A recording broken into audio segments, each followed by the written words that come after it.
আপনারা যে রাস্তা দিয়ে এলেন সেটুকু এখন আপনারা তাকে দেখেন, মানুষ বুঝতে পারবে।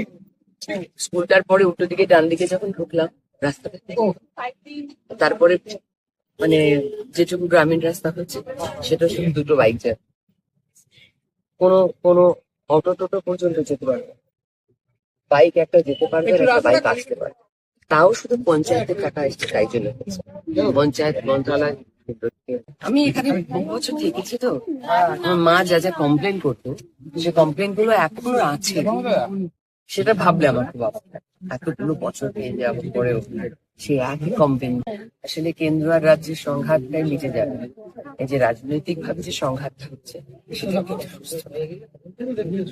যিনি আজকে দেখে বলছেন মোদীজি নাকি বহিরাগত, এ ধরনের কথা কি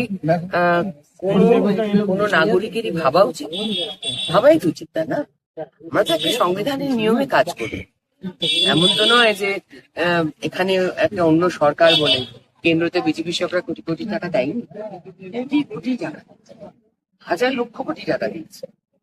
যা কংগ্রেসের সময় থেকে এ রাজ্যে এসেছে তার 10 গুণ এ রাজ্যে। বলবো যে দেখুন, আমি মায়ের কাছে চাইলাম, বললাম যে মানুষকে ভালো লাগবে, মা যা দেবেন আমরা তাই মেনে নেব।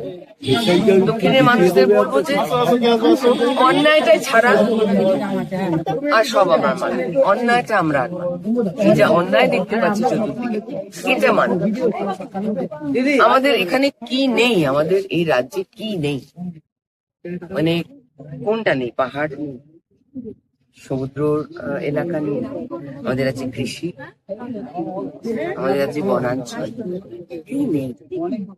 সব থাকা সত্ত্বেও এত উর্বর জমি, তা সত্ত্বেও এই রাজ্যের মানুষের এরকম একটা অবস্থা কেন?